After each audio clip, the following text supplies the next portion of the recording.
हवाएं हमेशा हक में चलें जरूरी नहीं। कभी दौर मुश्किल का भी आएगा, पर कभी तो चमकेगा सितारा बुलंदी का। दौर कोई भी हो, एक दिन बदल जाएगा। दोस्तों, जीवन में कुछ भी अस्थाई नहीं है, इसलिए स्वयं को अधिक तनावग्रस्त न करें। परिस्थितियां कितनी भी खराब हों, ये बदलती जरूर हैं। नमस्कार दोस्तों, स्वागत है आप सभी का स्टडी विज्ञान प्रकाश में। आज की तारीख 11 जनवरी है। और देखिए दोस्तों, जैसे कि आप जानते हैं, उत्तर प्रदेश में 5 लाख भर्तियों के लिए जो अभ्यर्थी हैं वो बहुत लंबे समय से संघर्ष कर रहे थे।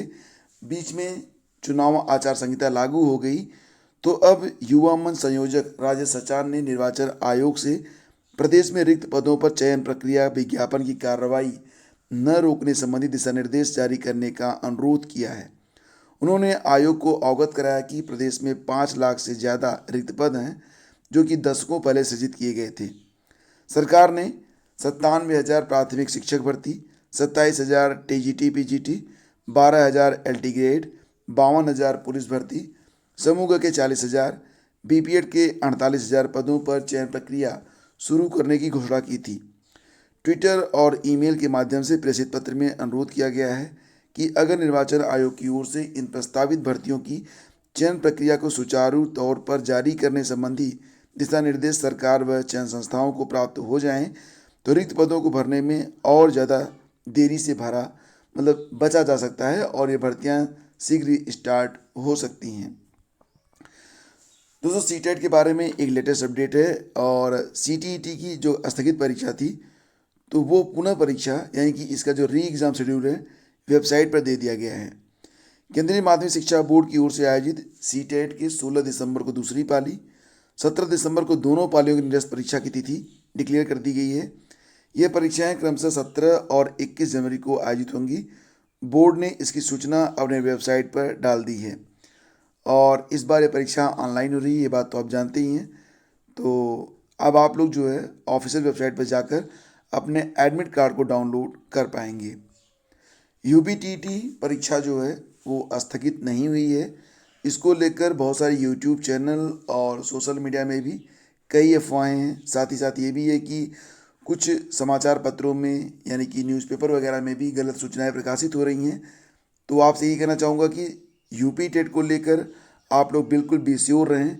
परीक्षा 23 जनवरी को होनी थी और 23 जनवरी को ही हो रही है। तो आपको जो है बिल्कुल देखो, आपके पास समय बहुत कम बचा हुआ है। 23 जनवरी में बस 10-11 दिन बचे हुए हैं। अगर आप ऐसी सूचनाओं पर ज़्यादा फोकस करेंगे, अपनी स्टडी को बाधित करेंगे, तो फिर वही होगा। 2-4 नंबर से बहुत सारे लोगों का हर बार यूपी टेट सी टेट रुकता है, तो रुकना नहीं चाहिए। आप लोग बिल्कुल जो है आंखें बंद कीजिए ऐसी खबरों से। अपनी स्टडी और प्रश्नों पर अधिक फोकस रखें। जैसे कोई ऑथेंटिक न्यूज़ मिलेगी, आपको इस चैनल पर दे दी जाएगी। यहाँ पर आपको बिल्कुल भी भ्रमित नहीं किया जाएगा। कोई क्लिक बेट आपको नहीं दिया जाएगा। जो खबर होगी एज इट इज़ आप तक पहुँचा दी जाएगी, वो भी सबसे पहले। आगे बढ़ते हैं। आपको बता दें यहाँ पर कि यूपी टीटी 23 जनवरी को प्रस्तावित है। और यूपी टीटी परीक्षा के लिए जिला समिति ने 70 केंद्रों की सूची पीएनपी प्रयागराज की वेबसाइट पर अपलोड कर दी है। तो आपके ज़िले में किन किन विद्यालयों को परीक्षा केंद्र बनाया गया है, इसकी सूचना वेबसाइट पर अपलोड कर दी गई है। और संबंधित जो पीडीएफ है, ये टेलीग्राम चैनल स्टडी विज्ञान प्रकाश पर भी मैं शेयर कर दूंगा, तो वहाँ पर भी जाकर आप इस सूचना को प्राप्त कर पाएंगे। और देखिए फ्रेंड्स, अब बात करते हैं 69,000 शिक्षक भर्ती में 6800 जो चयन सूची जारी हुई है, चौथी चयन सूची रिजर्व कैंडिडेट्स की, तो उस पर जो प्रक्रिया है धीरे धीरे आगे बढ़ रही है। अभी फिलहाल एनआईसी ऐसा फार्मूला तैयार कर रहा है ताकि किसी भी अभ्यर्थी के साथ अन्याय न होने पाए। शिक्षक भर्ती के तहत नियुक्त कई ऐसे शिक्षक हैं जिन्हें मेरिट के चलते अपने पसंद के ज़िले में नियुक्ति नहीं मिल पाई। अब देखा जा रहा है कि जो 6800 भर्ती में नियुक्ति होने वाले अभ्यर्थियों को मेरिट के मुताबिक ही उनका जो ज़िला है वो आवंटित हो। कई शिक्षक भर्तियों में ऐसा हो चुका है कि कई चरणों में भर्ती होने के कारण जो कम मेरिट वाले अभ्यर्थी हैं उनको मनमाफिक ज़िले मिल जाते हैं। हाई मेरिट वालों को मनमाफिक ज़िले नहीं मिल पाते हैं। अब 68,500 का मसला ही देखिए, उसमें 45,000 शिक्षक चयनित हुए। तो यहाँ पर भी ऐसा ही हुआ था कि जो अधिक मेरिट वाले थे वो दूर चले गए, कम मेरिट वालों को होम डिस्ट्रिक्ट तक मिल गया था। मामला कोर्ट में भी पहुँच गया है। और देखिए, उत्तर प्रदेश लोक सेवा आयोग ने विभिन्न विभागों में अलग अलग पदों पर सीधी भर्ती के लिए साक्षात्कार का कार्यक्रम सोमवार को जारी कर दिया है। इंटरव्यू 17 और 18 जनवरी को आयोजित किए जाएंगे। कौन कौन से इंटरव्यू होने हैं?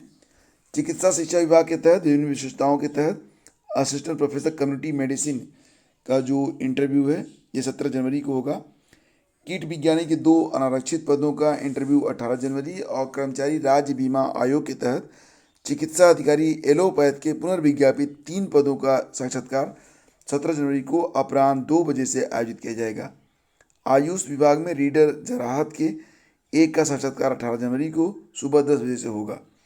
संग्रहालय अध्यक्ष के 1 पद और संस्कृति निदेशालय में सहायक निदेशक के 2 पदों का इंटरव्यू 17 जनवरी को होगा। उप सचिव पुष्कर श्रीवास्तव के अनुसार साक्षात्कार के संबंध में विस्तृत सूचना आयोग की वेबसाइट पर उपलब्ध करवा दी गई है। और बात करें अगर असिस्टेंट प्रोफेसर भर्ती परीक्षा की उत्तर कुंजी के बारे में, तो बहुत सारे आपत्तियां जो है प्राप्त हुई हैं। कई सारी आपत्तियां ऑनलाइन हैं, कुछ आपत्तियां ऑफलाइन भी हैं। अभी कुछ दिन पहले मैंने आपको बताया था कि 8 या 9 बोरे भर कर आपत्तियाँ आई थी और इन आपत्तियों के निस्तारण के लिए युद्ध स्तर पर काम शुरू कर दिया गया है आयोग के द्वारा। फिलहाल इन आपत्तियों में बहुत सारी आपत्तियाँ ऐसी भी हैं जिसका निस्तारण ऑलरेडी पहले किया जा चुका है, लेकिन इनको शॉर्टलिस्ट करना ही पड़ेगा। शॉर्टलिस्ट करने के बाद आधी से अधिक आपत्तियाँ तो स्वतः ही बाहर हो जाएंगी। आपको पता है कि अशासकीय महाविद्यालयों में 47 विषयों में असिस्टेंट प्रोफेसर के 2002 पदों पर भर्ती होनी है और इसके लिए 3 चरणों में परीक्षा का आयोजन किया जा चुका है। आयोग ने कुछ दिनों पहले अनंतिम उत्तर कुंजी जारी करते हुए अभ्यर्थियों से ऑनलाइन और ऑफलाइन जो आपत्तियां थी वो आमंत्रित की थी। तो अब ये सूचना मिल रही है कि जनवरी के अंत तक आपको जो है इसका फाइनल निस्तारण करते हुए जो सूचनाएं हैं वो आप तक पहुंचा दी जाएंगी और फाइनल आंसर की जनवरी के अंत में जारी हो जाएगी। तो आयोग को ऑनलाइन माध्यम से 5000 से अधिक आपत्तियां मिली हैं। बड़ी संख्या में ऑफलाइन माध्यम से भी आपत्तियां प्राप्त हुई। अब सभी आपत्तियों की विषयवार छटनी की जा रही है और विषयों की संख्या में अधिक होने के कारण आपत्तियों की संख्या भी अधिक है। आयोग की तैयारी है कि इसी माह आपत्तियों का निस्तारण कर लिया जाए और फरवरी में कापियों का मूल्यांकन पूरा कर लिखित परीक्षा का परिणाम जारी कर दिया जाए। तो आयोग की सचिव वंदना त्रिपाठी का कहना है कि आपत्तियों की छटनी काम जल्दी पूरी हो जाएगी। तो यहाँ पर ध्यान दीजिएगा, आप सभी लोग जानना चाहते होंगे कि परिणाम कब तक आएगा। तो फरवरी में बात कही जा रही है कि फरवरी में कापियों का मूल्यांकन पूरा करके लिखित परीक्षा का परिणाम जारी कर दिया जाएगा। कब? फरवरी 2022 में। ठीक है, आगे बढ़ते हैं। और प्रधानाचार्य भर्ती 2013 के अभ्यर्थी अब बुधवार तक कर सकेंगे ऑनलाइन सत्यापन। तो ऑनलाइन सत्यापन कराने के लिए कहा था। इसकी अंतिम तिथि 8 जनवरी निर्धारित की गई थी। अभ्यर्थियों के ऑनलाइन सत्यापन में आ रही दिक्कत और हेल्पलाइन नंबर के न मिलने की शिकायत के बाद लास्ट डेट को 10 जनवरी किया गया था। इसके बाद ये शिकायत बनी रही है, तो अब 2 दिन तक इसकी डेट को और बढ़ाया गया है। चयन बोर्ड के उप सचिव नवल किशोर ने बताया कि अभ्यर्थियों की शिकायत के बाद अंतिम तिथि 2 दिन के लिए फिर से बढ़ा दी गई है। और दोस्तों, सहायक अभियोजन अधिकारी की यानी कि एपीओ की भर्ती शुरू करने की मांग को लेकर अभ्यर्थियों ने सोमवार को उत्तर प्रदेश लोक सेवा आयोग में प्रदर्शन किया है और अधिकारियों को ज्ञापन सौंपा है। प्रतियोगी छात्रों का कहना है कि 2015 में 372 और 2018 में मात्र 17 पदों पर भर्ती आई थी। उसके बाद से 300 से 350 पद रिक्त हैं, लेकिन नियमित नियुक्ति करने के बजाय सरकार सेवानिवृत्त अधिकारियों को संविदा पर रखकर काम चला रही है, जबकि यह नियमित पद है और इस पर हर साल मध्य प्रदेश की तरह भर्ती होनी चाहिए। 2018 के बाद ओवर एज हो चुके अभ्यर्थियों को उम्र सीमा में छूट दी जाए। ज्ञापन देने वालों में अभिषेक मिश्र और तमाम अभ्यर्थी शामिल रहे। तो युवा मंच ने निर्वाचन आयोग को ट्विटर हैंडल और ईमेल से पत्र प्रेषित कर प्रदेश में रिक्त पदों पर चयन प्रक्रिया विज्ञापन की रूटीन कार्रवाई को न रोकने संबंधी दिशा निर्देश जारी करने का भी अनुरोध किया है।